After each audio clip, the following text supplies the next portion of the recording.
Alhamdulillahi ala fadlihi wa ihsanih wa ashkuruhu ala taufiqi wa amtinanih wa ashhadu an la ilaha illallah wahdahu la syarika lahu ta'zima li sya'nih wa ashhadu anna Muhammadan abduhu wa rasuluhu da'i ila ridwani wa ala alihi wa ashabihi. Allahumma salli wa sallim ala nabiyyina wa maulana wa habibina wa sayyidina Muhammadin sallallahu alaihi wasallam wa ala alihi wa ashabihi wa man tabi'ahum bi ihsan. Wa qala Allah Ta'ala fi kitabihil karim, ya ayyuhalladzina amanu taqullaha haqqa tuqatih wa la tamutunna illa wa antum muslimun. Wa qala Allah aidan fi kitabi, ya ayyuhan nasu taqu rabbakumul ladzi khalaqakum min nafsin wahidatin wa khalaqa minha zawjaha wa batha minhuma rijalan katsiran wa nisaa wattaqullaha alladzi tasaaluna bihi wal arham innallaha kana 'alaikum raqiba. Amma ba'd, wa asdaqal hadithi kitabullah wa khairal hadyi hadyu Muhammadin sallallahu alaihi wasallam wa syarrul umuri muhdatsatuha wa kullu muhdatsatin bid'ah wa kullu bid'atin dhalalah wa kullu dhalalatin fin nar. Ma'asyiral muslimin rahimani wa rahimakumullah. Melanjutkan bahasan pertemuan kita sebelumnya tentang belajar tauhid, memasuki pertemuan yang ketiga. Setelah sebelumnya kita membahas tentang macam-macam kesyirikan dari jimat atau melalui tabarruk atau dengan menyembelih selain Allah. Nah, sekarang kita memasuki pembahasan baru, yaitu tentang ar-ruqyah. Ruqyah atau jambi-jambi. Ruqyah ini ada yang ruqyah syar'iyah maupun ada juga ruqyah yang syirkiyah. Ruqyah secara bahasa yaitu bacaan yang dibacakan kepada orang yang sakit supaya sembuh, sakit atau tersihir supaya sembuh. Bacaan ini diboleh-bolehkan selama tidak ada kesyirikannya. Jadi hukum asalnya ruqyah itu boleh, apapun bacaannya itu boleh selama tidak ada unsur kesyirikan. Diriwayatkan dari Auf bin Malik radhiyallahu anhu, beliau berkata, kami dulu meruqyah di zaman jahiliyah. Maka kami bertanya kepada Rasulullah sallallahu alaihi wasallam, "Ya Rasulullah, apa pendapatmu tentang ruqyah ini?" Rasulullah sallallahu alaihi wasallam menjawab, "Iqridu alayya ruqakum la ba'sa bi ruqa ma lam yakun fihi syirkun." Jadi perlihatkanlah kepadaku ruqyah kalian. Sesungguhnya ruqyah itu tidak mengapa selama tidak ada unsur kesyirikannya. Jadi pada dasarnya boleh kita meruqyah diri kita ketika kita sakit, ketika kita tersihir, kita mungkin sedang kena ain misalnya. Itu boleh pada dasarnya kita meruqyah selama tidak ada unsur kesyirikannya. Ruqyah yang tidak ada kesyirikannya yaitu seperti ruqyah dari ayat-ayat Al-Qur'an dengan ayat-ayat muawwidatani. Kul a'udzu birabbil falaq, kul a'udzu birabbin nas. Juga dengan ditambah lagi Al-Ikhlas, ditambah lagi dengan ayat kursi, bisa. Al-Fatihah, itu ayat-ayat yang menyembuhkan. Ada juga dengan doa-doa yang diajarkan oleh Nabi sallallahu alaihi wasallam, dan ini yang lebih utama. Jadi kita memakai doa-doa yang diajarkan oleh Nabi. Seperti halnya bismillahi arkika min kulli syai'in yu'dzika min syarri kulli nafsin au ainin hasid dan seterusnya. Itu boleh dengan ayat-ayat atau doa-doa yang diajarkan oleh Rasulullah sallallahu alaihi wasallam, atau dengan doa-doa yang lain yang diketahui kebenaran maknanya, baik dengan bahasa Arab maupun selain bahasa Arab juga boleh. Jadi ruqyah sendiri, menyembuhkan diri sendiri dengan menggunakan bahasa Indonesia atau bahasa Jawa, monggo silahkan, selama tidak ada unsur kesyirikan. Kemudian ini yang poin pentingnya, pembahasan kita tentang tauhid. Ruqyah, kita boleh meruqyah sendiri, boleh juga minta ruqyah kepada orang lain yang dianggap dia lebih soleh misalnya, boleh. Pada dasarnya itu boleh. Kemudian hendaknya orang yang meruqyah ataupun orang yang diruqyah meyakini bahwasanya ruqyah itu hanya sebab. hanya sebuah ikhtiar, tidak berpengaruh dengan sendirinya, dan tidak boleh seorang bertawakal dengan sebab tersebut. Tidak boleh dia meyakini ini saya sembuh sebab ruqyah saya. Dia hanya lantaran sebab, yang menyembuhkan adalah Allah, seperti ucapan Nabi Ibrahim, fa idza maridtu fahiya yashfin, fahuwa yashfin. Ketika saya sakit, Allah lah yang menyembuhkan. Jadi hubungan kita dengan bab tauhid, bahwasanya semua apapun yang terjadi diri kita, entah itu kenikmatan, sakit atau apapun itu adalah datangnya dari Allah. Yang menyembuhkan juga Allah, yang mengangkat segala penyakit juga Allah. Adapun kita sebagai hambanya Allah cuman sebatas berikhtiar, berusaha. Seorang muslim mengambil sebab dan bertawakal kepada zat yang menciptakan sebab tersebut, yaitu Allah Subhanahu wa taala. Jadi kita hanya mencoba istilahnya berusaha semaksimal mungkin, kemudian tawakal hasilnya kepada Allah. Ruqyah, nah, ini jadi pada dasarnya ruqyah itu boleh. Adapun ruqyah yang mengandung kesyirikan adalah jambi-jambi atau bacaan yang mengandung permohonan kepada selain Allah, baik kepada jin ataupun seorang wali sekalipun dan lain sebagainya. Biasanya di situ disebutkan nama-nama mereka. Ini yang tidak boleh seperti itu. Kita bertawasul dengan selain Allah, entah itu dengan jin, dengan bahkan dengan seorang wali pun, misalnya dengan menyebut namanya Syekh Abdul Qadir Jailani misalnya. Itu juga tidak boleh, karena kita meminta kepada Allah, tidak melalui orang. Nanti mungkin ada pembahasan tersendiri tentang bertawasul atau mungkin berdoa kepada selain Allah. Tidak jarang jambi-jambi seperti ini dicampur dengan ayat-ayat Al-Quran atau dengan nama-nama Allah Subhanahu wa taala, atau dengan kalimat yang berasal dari bahasa Arab dengan tujuan yaitu untuk mengelabui orang-orang jahil yang tidak tahu. Kadang-kadang ya orang tukang-tukang ruqyah yang mengandung kesyirikan itu ya ada sedikit-sedikit bau-bau Arabnya ada, tapi di situ mengandung kesyirikan, itu juga nggak boleh. Kita harus betul-betul teliti. Ruqyah yang mengandung kesyirikan telah dijelaskan oleh Rasulullah sallallahu alaihi wasallam dalam sabda beliau, "Inna ruqa wat tamaim wat tiwalah syirkun." Sesungguhnya jambi-jambi dan jimat-jimat dan juga pelet adalah syirik. Ini ruqyah yang mengandung kesyirikan atau ruqyah yang ditujukan kepada selain Allah tadi itu adalah syirik. Syiriknya juga termasuk syirik akbar. Makanya di sini kita harus hati-hati. Jadi ruqyah itu hukum asalnya boleh selama tidak tidak mengandung kesyirikan. Dan ruqyah ini boleh, bisa kita usaha sendiri, itu yang paling utama sebenarnya. Jadi kita menggantungkan kepada Allah, kita berusaha ikhtiar dengan kekuatan kita, dengan keyakinan kita sendiri, kita minta pada Allah, kita ruqyah sendiri, kita badan kita ruqyah sendiri, ya, itu lebih utama dibandingkan mungkin ada kita minta ruqyah, minta tolong kepada tukang ruqyah misalnya, yang spesialis misalnya.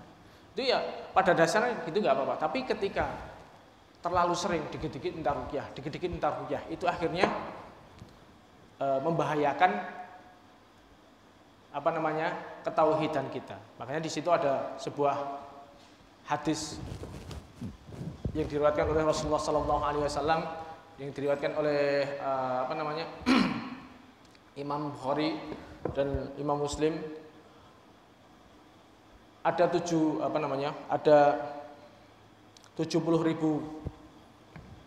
orang, yang di situ akan masuk surga tanpa hisab dan tanpa azab. Syaratnya dia tidak minta diruqyah, tidak minta dikai, dan juga tidak bertatoyir kepada Allah. Wa ala rabbihim yatawakkalun. Maksudnya gimana itu? Apakah ini kontradiksi? Apakah berarti ruqyah itu enggak boleh? Ini yang dimaksudkan dalam hadis ini adalah orang yang hatinya kurang bertawakal kepada Allah. Dia ketika ada apa sedikit-sedikit minta tolong kepada orang, minta ruqyah kepada orang lain, sehingga hatinya kepada Allah itu kurang tawakal. Paham ya? Jadi kunci dari segala kunci keimanan kita adalah ketauhidan kita, keimanan kita kepada Allah, keyakinan kita terhadap rububiyahnya Allah. Berarti termasuk menyembuhkannya Allah, kita juga harus yakin dari situ. Dan dengan usaha kita, dengan keyakinan kita, insya Allah akan sembuh. Kemudian berdoa kepada selain Allah itu juga termasuk syirik besar. Berdoa kepada Allah adalah seorang menghadap Allah Subhanahu wa taala dengan maksud supaya Allah mewujudkan keinginannya, baik dengan meminta atau merendahkan diri, mengharap dan takut kepada Allah Subhanahu wa taala. Berdoa dengan makna di atas adalah ibadah. Jadi ada kalian kepadaku, niscaya aku akan mengabulkan doa kalian. Sesungguhnya orang-orang yang sombong dari beribadah kepadaku, mereka akan masuk neraka jahanam dengan keadaan terhina. Hadis ini diriwayatkan oleh Abu Dawud dan Tirmidzi dan disahihkan oleh Syekh Al-Albani rahimahumullah. Jadi doa jenis seperti ini ada unsur merendahkan diri, meminta dengan merendahkan diri, ini termasuk ibadah. Paham ya? Dan makna beribadah kepadaku pada ayat ini adalah berdoa kepadaku. Apabila doa adalah haknya Allah Subhanahu wa taala semata, maka berdoa kepada selain Allah dengan merendahkan diri di hadapannya, mengharap dan juga takut kepadanya, sebagaimana ketika dia menghadap dan takut kepada Allah adalah termasuk syirik besar. Ini konsekuensi kita, kembali lagi ya, konsekuensi dari syirik besar adalah mengeluarkan dia dari Islam. Jadi diulang lagi, syirik itu ada yang syirik akbar, ada yang syirik asghar. Syirik besar, syirik kecil. Syirik asghar itu termasuk dosa besar tapi tidak sampai mengeluarkan dia dari Islam. Adapun syirik akbar ini betul-betul membuat dia keluar dari Islam, kemudian menghancurkan seluruh amalnya mulai dari awal sampai akhir. Ini konsekuensinya berat banget. Karena dia sudah Islam kemudian dibatalkan dengan perbuatan syirik ini. Karena ya mungkin keturunan yang soleh-solehah itu hanya boleh diserahkan kepada Allah. Namun perlu diketahui bahwasanya boleh seseorang beristighosah atau beristi'adzah dan beristi'anah kepada makhluk dengan 4 syarat.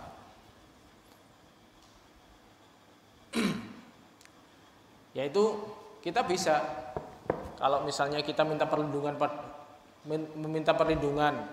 minta pertolongan, kemudian minta tolong dari kesusahan kepada makhluk itu boleh, tapi harus ada 4 syarat ini. Makhluk tersebut masih hidup. Yang kedua, dia berada di depan kita dan kita bisa mendengar ucapan kita. Kemudian yang ketiga, dia mampu sebagai makhluk untuk melakukannya. Dia mampu. Yang keempat, makhluk tersebut diyakini hanya sebagai sebab. Jadi istighosah, isti'anah maupun isti'adzah itu boleh kepada makhluk. Contohnya orang yang sakit datang kepada dokter minta tolong untuk disembuhkan sakitnya. Itu kan namanya istighosah. Itu boleh selama dokternya ada di depan kita dan dia bisa mampu melakukannya. Dan kita meyakini dengan betul-betul bahwasanya dokter ini hanya sebab, atau kita mungkin tersandung kasus, kita minta tolong kepada pengacara, itu boleh-boleh saja seperti itu. Nah, yang tidak boleh adalah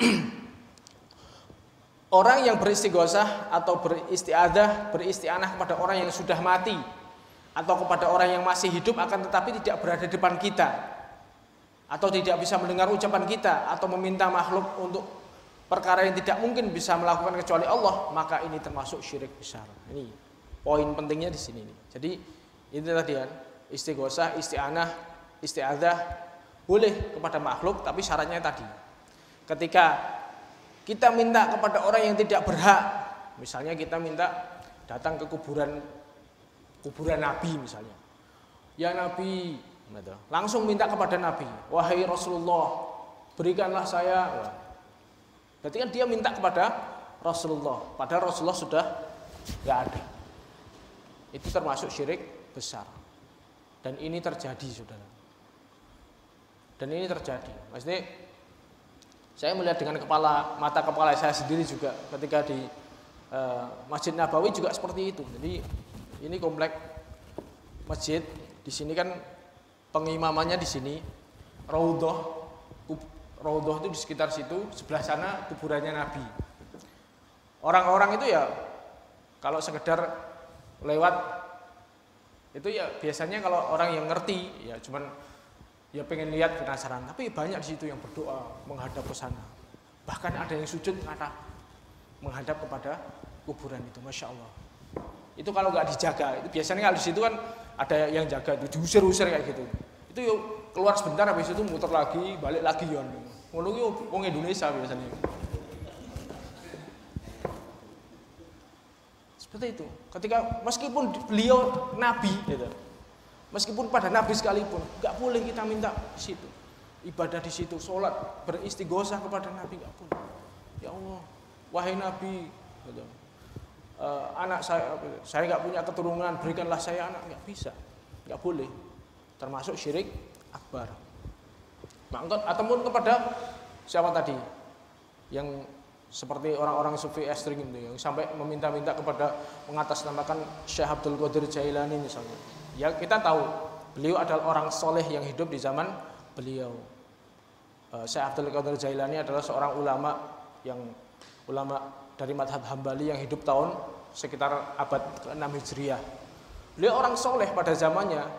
Tapi ketika beliau sudah meninggal, disitulah timbul khurafat-khurafat, banyak kuburannya kemudian ditinggikan, dibangun, kemudian setelah itulah timbul orang-orang beribadah kepada beliau. Ini sebuah hal-hal yang sangat membahayakan. Hal yang sampai bisa mengeluarkan dia dari Islam. Naudzubillah. Tsumma naudzubillah.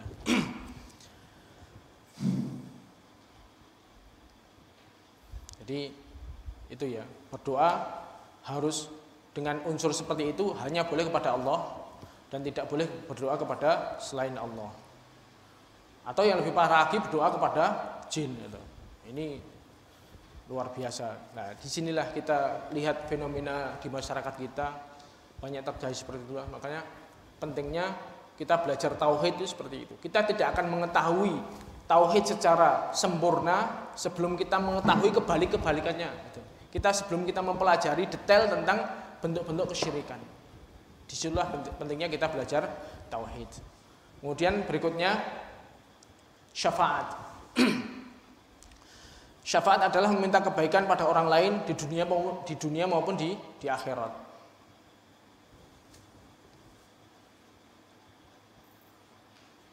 Allah dan Rasulnya telah mengabarkan kepada kita tentang adanya syafaat di hari kiamat. Di antara bentuknya adalah bahwasanya Allah mengampuni seorang muslim dengan perantara orang yang telah Allah izinkan untuk memberikan syafaat. Ini besok di akhirat ada yang namanya syafaat, ada yang syafaat khusus, ada yang syafaat secara umum. Yang ada juga syafaat yang menyelamatkan seorang mukmin dikeluarkan dari neraka. Itu namanya syafaat yang di hari kiamat. Ada juga syafaat di dunia, yaitu tadi meminta menolong temannya, menolong saudaranya ketika di dunia ini saling memberikan syafaat itu bisa. Nah, ini yang kita bahas adalah tentang syafaat di akhirat. Karena dari situlah itu nanti timbul penyelewengan dalam hal dari sisi tauhidnya. Ini syafaat di akhirat harus kita imani dan kita berusaha untuk meraihnya. Adapun modal utama untuk mendapatkan syafaat di akhirat adalah bertauhid dan bersihnya seseorang dari kesyirikan. Nah, ini modal utama. Rasulullah Shallallahu Alaihi Wasallam bersabda ketika beliau mengabarkan tentang bahwasannya beliau memiliki syafaat di hari kiamat, beliau mengatakan, "Fahiya na'ilatun insyaallah man mata min ummati la yusyriku billahi syai'a." Syafaat itu akan didapatkan insyaallah oleh seorang yang mati dari umatku yang tidak menyekutukan Allah sedikit pun. Hadis sahih riwayat Muslim. Jadi ketika Nabi punya jatah doa yang mustajab, itu beliau tidak menggunakan di dunia, beliau lebih menyimpan doa yang mustajab itu besok dipakai di akhirat untuk menyelamatkan umatnya dari siksaan Allah. Bisa menyelamatkan seseorang yang asalnya dia divonis neraka, diselamatkan oleh syafaatnya Nabi. Mereka lah orang-orang yang Allah ridhoi karena ketauhidan yang mereka miliki. Allah berfirman, "Wala yashfa'una illa liman irtada." Dan mereka, para nabi, para malaikat dan juga orang-orang soleh yang dia mendapatkan jatah syafaat misalnya, tidak memberikan syafaat kecuali kepada orang-orang yang Allah ridhoi. Surat Al-Anbiya ayat 28. Jadi syafaat di akhirat ini berbeda dengan syafaat di dunia. Karena seseorang di hari kiamat tidak bisa memberikan syafaat bagi orang lain kecuali setelah diizinkan oleh Allah Subhanahu wa taala. Sampai meskipun dia seorang nabi atau seorang malaikat sekalipun. Sebagaimana firman Allah Subhanahu wa taala, "Man dzalladzi yashfa'u indahu illa bi'idzni." Tidaklah ada orang yang memberikan syafaat di sisi Allah kecuali dengan izinnya. Al-Baqarah ayat 255. Oleh karena itu, permintaan syafaat hanya ditujukan kepada Allah, zat yang memilikinya. Seperti seseorang mengatakan dalam doanya, "Ya Allah, aku meminta syafaat nabimu." Ini adalah cara yang meminta syafaat yang diperbolehkan. Jadi kita berharap besok diberikan syafaat oleh Allah, yang mintanya kepada zat yang mengizinkan syafi', orang yang memberi syafaat itu untuk memberikan syafaat. Ya kita tahu mungkin dalam beberapa hadis nanti para nabi bisa memberikan syafaat, malaikat juga bisa memberikan syafaat, orang-orang soleh mungkin bisa memberikan syafaat, teman dekat yang dia di situ masuk surga itu bisa memberikan syafaat kepada temannya. Semuanya ada satu syarat, semuanya diizinkan oleh Allah untuk memberikan syafaat. Dan orang yang diberi syafaat itu harus orang yang diridhoi. Siapa? Orang yang bertauhid kepada Allah, bersih. Nah, ini bahayanya ini. Kita mengharapkan syafaat tapi justru malah tidak mendapatkan syafaat. Kenapa? Nah, ini tadi bawahnya. Bukan dengan meminta langsung kepada Nabi Muhammad SAW seperti mengatakan, "Ya Rasulullah, berikan aku syafaatmu." Atau dengan cara menyerahkan sebagian ibadah kepada makhluk dengan maksud memberikan syafaatnya. Ini yang nggak boleh seperti ini. Kita meminta langsung kepada orang yang memberikan syafaat. Orang-orang soleh. Kita siapa yang meragukan kesolehan orang-orang soleh? Tapi apakah bisa kita langsung minta kepada orang-orang soleh, meskipun mayat orang-orang soleh, para wali misalnya? Nggak bisa. Yang bisa memberikan syafaat adalah Allah. Seandainya pun mereka bisa memberikan syafaat itu, mereka mendapatkan izin dari Allah terlebih dahulu. Karena dengan cara seperti itu, misalnya langsung minta kepada Nabi, ya Nabi, datang ke kuburannya Nabi, saya minta syafaatmu Nabi, berdoa di situ, merendahkan diri, meminta betul-betul dengan pengharapan yang sungguh kepada penghuni kuburnya ini. Sedangkan penghuni kubur ini ketika dulu masih hidup, itu dia merasa lemah kepada Allah, merasa lemah, nggak bisa apa-apa. Maksudnya bukan nggak bisa apa-apa, dia merasa lemah, merasa butuh kepada Allah. Ketika perang Badar misalnya, Nabi sampai berdoa semalam suntuk. Wahai ya Allah, seandainya golongan ini engkau habiskan, kalah dalam perang Badar ini, maka tidak ada lagi yang menyembahmu di dunia ini. Nabi sampai minta sungguh-sungguh, sampai begini, sampai selendangnya jatuh. Semalam suntuk Nabi seperti itu. Dalam perang Uhud beliau kalah, atau misalnya seperti itu. Orang yang Nabi saja yang masih hidup sangat membutuhkan Allah, sangat merasa lemah kepada Allah. Bagaimana mungkin kita meminta istighosah, meminta syafaat kepada Nabi dengan cara datang ke kuburannya Nabi, datang ke kuburannya wali-wali, datang ke kuburannya para orang-orang soleh di situ, meminta langsung syafaat kepadanya. Ini bukan cara yang benar dan bahkan termasuk syirik akbar. Karena cara seperti ini adalah cara yang dilakukan oleh orang-orang musyrik zaman dulu.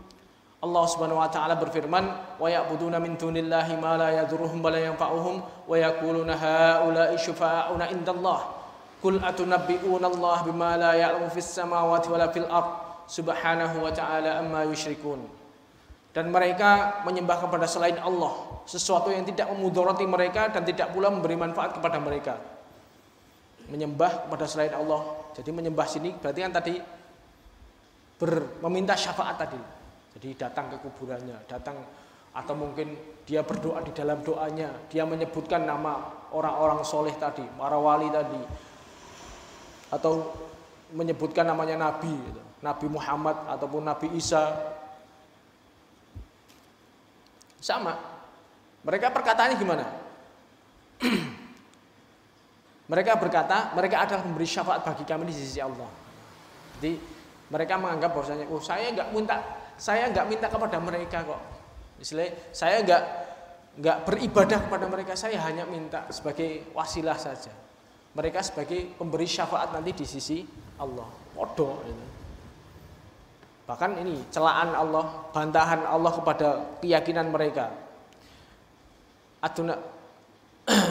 Qul atunabbi'una Allah bima la ya'lamu fis samawati wal ard. Apakah kalian mengabarkan kepada Allah sesuatu yang Allah tidak ketahui di langit dan di bumi?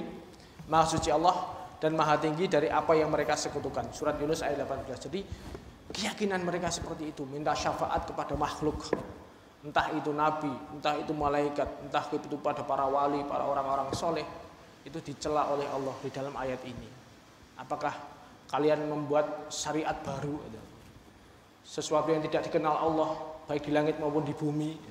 Makanya Allah berlepas diri dari seperti itu. Nah, ini termasuk syirik akbar yang menghancurkan amalan.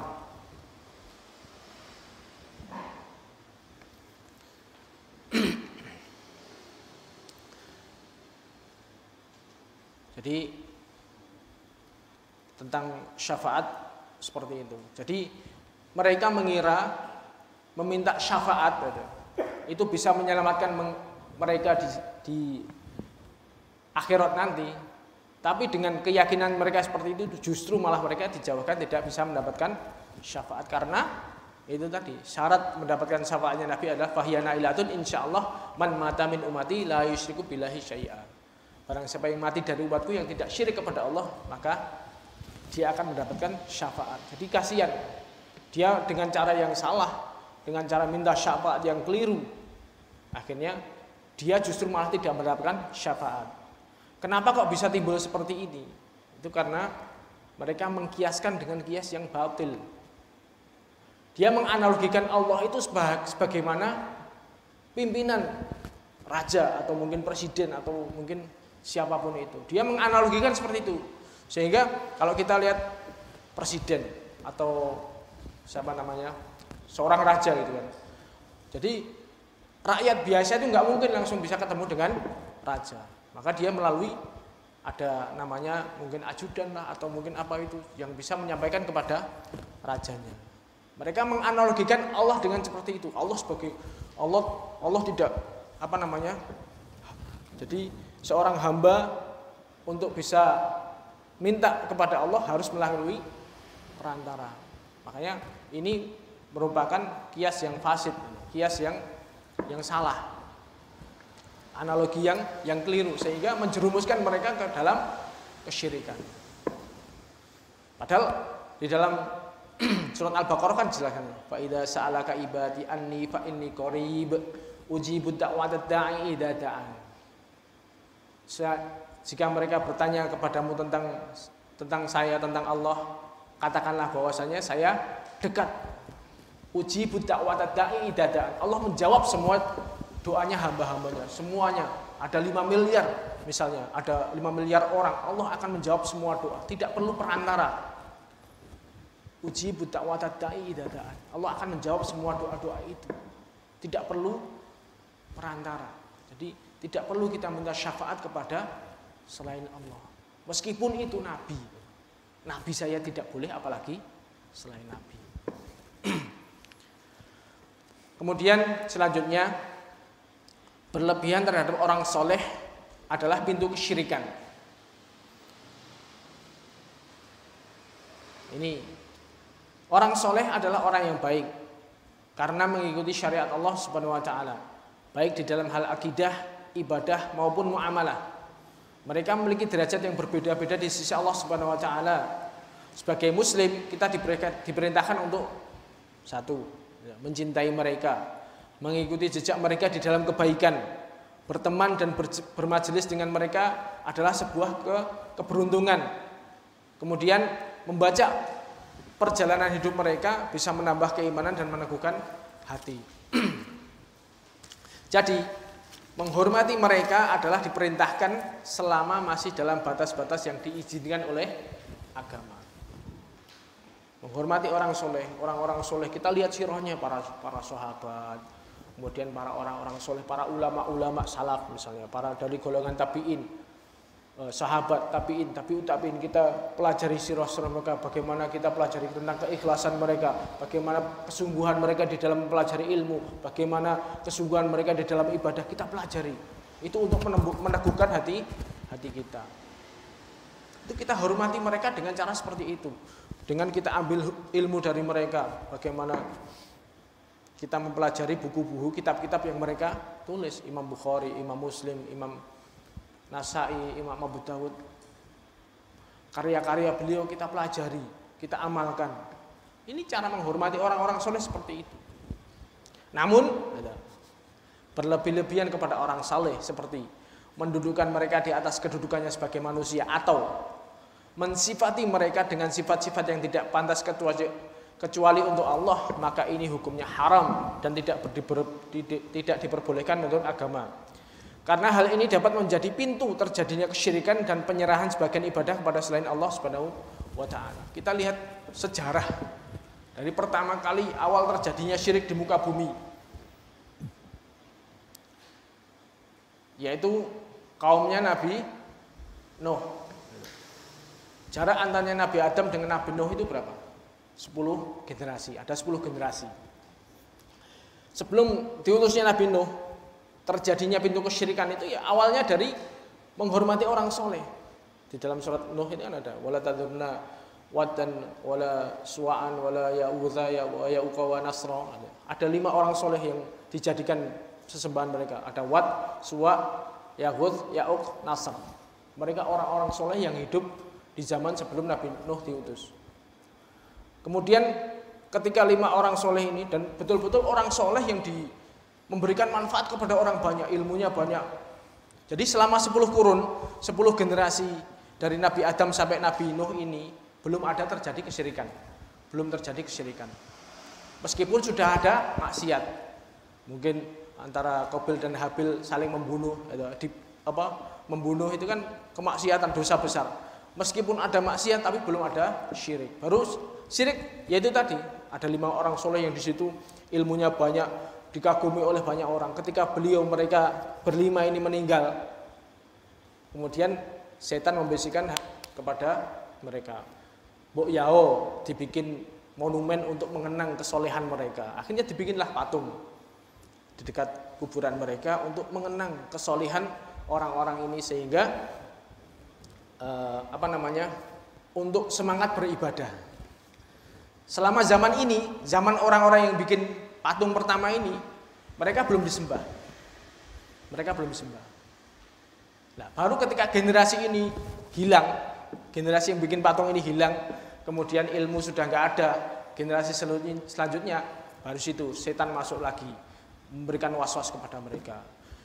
Orang nenek moyang kalian dulu menyembah kepada ini, baru di situ disembahlah Tuhan-Tuhan yang 5 itu, Wat, Suwa, Ya'ud, Ya'uq, Nasr. Itu pertama kalinya syirik di dunia. Kemudian Nabi Isa juga. Nabi Isa orang-orang soleh, Nabi. Kemudian begitu Nabi Isa dikejar-kejar oleh orang-orang Yahudi, mau dibunuh, mau disalib, dan akhirnya diangkat oleh Allah. Orang-orang Hawariyin yang saat itu nolong Nabi Isa itu nggak ada yang nyembah Nabi Isa, nggak ada. Baru setelah itu muncullah Paulus. Kemudian dia mengatakan bahwasanya mendapatkan risalah dari Yesus, membawa ini khurafat yang berkembang, akhirnya membentuk keyakinan di situ. Penghormatan asalnya penghormatan kepada orang soleh. Sama kasusnya seperti yang saya sebutkan tadi ya, misalnya Syekh Abdul Qadir Jailani. Beliau seorang ulama soleh yang hidup di abad ke-6 Hijriah. Ketika beliau masih hidup, ilmu masih tersebar banyak. Baru ketika beliau wafat, kemudian orang-orang setelahnya membangun kuburannya. Kemudian di situ banyak beribadah di dekatnya.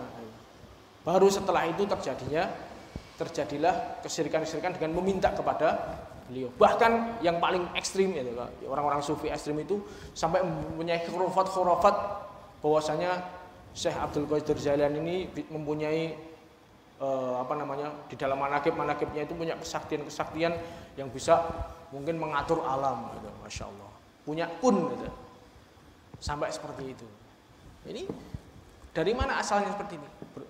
Berawal dari mengagungkan orang soleh. Akhirnya dari situlah. Makanya di dalam Al-Quran, wala tattabi'u khutuwati syaiton. Kalian jangan mengikuti langkah-langkahnya setan. Karena setan itu dalam menggelincirkan, nggak langsung sekaligus, nggak langsung sekarang bertauhid, besok langsung syirik, enggak. Sangat bersabar dia. Nunggu dulu satu generasi hilang. Kemudian disusupkan di situ was-was. Baru di situ asalnya dia mengagungkan, kemudian di situ sedikit menyimpang, akhirnya timbullah kesyirikan.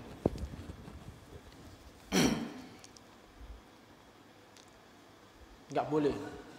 Mencintai Rasulullah sallallahu alaihi wasallam melebihi cinta kita kepada orang tua kita, anak dan semua manusia adalah sebuah kewajiban. Jadi mencintai Nabi di atas semua makhluk di atas bumi ini adalah kewajiban. Meskipun dia orang tua kita, kita harus lebih mencintai Nabi. Sebagaimana disebutkan dalam hadis yang diriwayatkan oleh hadis riwayat Imam Bukhari dan Imam Muslim, la yu'minu ahadukum hatta akuna ahabba ilai min waladin wa walidihi wan nasi ajma'in. Tidak beriman salah seorang di antara kalian sampai aku lebih dia cintai daripada orang tuanya, anaknya dan seluruh manusia. Jadi Nabi harus kita utamakan, harus kita lebih kita cintai daripada semua orang. Ini hadisnya seperti itu, perintahnya seperti itu. Namun beliau Rasulullah sallallahu alaihi wasallam melarang kita berlebih-lebihan terhadap beliau, yaitu dengan mendudukan beliau di atas kedudukan beliau yang sebenarnya, yaitu sebagai hamba Allah dan Rasul.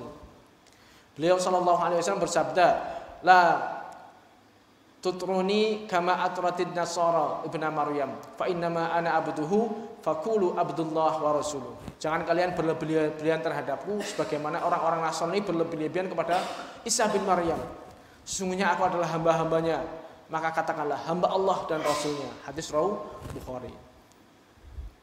Jadi beliau adalah seorang hamba, maka tidak boleh disembah. Dan beliau adalah seorang Rasul, maka tidak boleh dicela dan diselisih. Jadi tidak boleh terlalu meremehkan juga nggak boleh, berlebih-lebihan juga nggak boleh. Sikap yang benar pertengahan. Kita mencontoh semua sirah beliau, kita mencontoh peninggalan beliau, kita mengikuti sami'na wa ata'na terhadap risalah yang dibawa oleh beliau, tapi tidak berlebih-lebihan di dalam mengagungkan beliau sehingga menempatkan beliau di atas makomnya atau levelnya sebagai hamba, sampai menyembahnya, sampai minta beristighosah kepadanya, sampai berdoa kepadanya. Tidak boleh. Itu kepada Nabi. Apabila berlebihan terhadap sebaik-baiknya manusia saja, yaitu Rasulullah sallallahu alaihi wasallam, itu saja nggak boleh, bagaimana kepada yang lain? Sama kepada wali-wali, kepada sunan-sunan, kepada para orang-orang soleh yang dianggap soleh, itu sama. Mereka juga tidak boleh berlebihan kepada mereka, sampai berdatang kepada kuburannya, beristighosah di situ, sholat di situ, membaca Al-Quran. Nggak apa-apa. Pada dasarnya mendoakan kuburan itu boleh. Tapi kalau sampai berlebihan sampai dia menyerahkan ibadahnya kepada penghuni kubur, itu yang jadi masalah di situ. Sekarang kita tanya, orang datang bersafar ke makam-makam orang-orang soleh itu apa? Maksudnya dia di situ ngapain? Apakah dia sekedar cuman mendoakan penghuni kubur atau dia berdoa kepadanya? Ya itu tadi. Selama dia tidak beristighosah, dia tidak minta, nggak ada masalah. Dia ziarah kubur ya nggak masalah. Tapi ngapain jauh-jauh misalnya? Nguyonang ini di sini kuburan sekitar kita juga banyak. Kalau tujuannya sekedar untuk mengingat kematian. Di antara bentuk hulu terhadap orang-orang soleh adalah meyakini bahwa mereka mengetahui ilmu gaib. Sama. Itu cerita-cerita khurafat yang berkembang di kalangan masyarakat itu ya seperti itu. Sehingga orang-orang soleh ini bisa seperti ini, bisa seperti itu, bisa mengetahui hal yang gaib. Sehingga karena cerita-cerita seperti itu, orang bisa mau menyerahkan ibadahnya kepada orang tersebut. Kemudian membangun di atas kuburan mereka sampai bermegah-megahan, megah. Kuburan lebih mungkin lebih megah dibandingkan mall misalnya. Beribadah kepada Allah Subhanahu wa taala di samping kuburan mereka. Sebenarnya ini kalau cuman sekedar beribadah betul-betul kepada Allah, itu enggak ada masalah. Tapi biasanya kalau beribadah di samping kuburan ini ada perasaannya, itu ada sedikit tetap penyerahan, atau dia merasa bertawasul dengan penghuni makam. Ini termasuk syirik dan lain-lain. Ini yang paling parah. Dan yang paling parah adalah menyerahkan ibadah, sebagian ibadah kepada mereka. Semoga Allah Subhanahu wa taala melapangkan hati kita untuk menerima kebenaran. Jadi itu tadi berbahayanya kita menyerahkan ibadah kita kepada selain Allah. Inilah pentingnya kita belajar tauhid sehingga betul-betul kita bersih, dan kita nanti ketika di hari akhir nanti bisa mendapatkan syafaat dari Nabi Muhammad sallallahu alaihi wasallam. Jadi jangan sampai kita niatnya minta syafaat, kita berusaha mendapatkan syafaat, tapi justru itu yang menghalangi kita dari syafaatnya Nabi. Naudzubillahi min dzalik. Kita yang sudah berangan-angan bahwasanya kita melakukan sebuah amal soleh, tapi itu tidak bernilai amal soleh, justru malah mengeluarkan dia dari Islam. Wal iyadu billah. Alhamdulillah, ini ya. Ternyata waktunya sudah. Nanti dilanjutkan pertemuan berikutnya.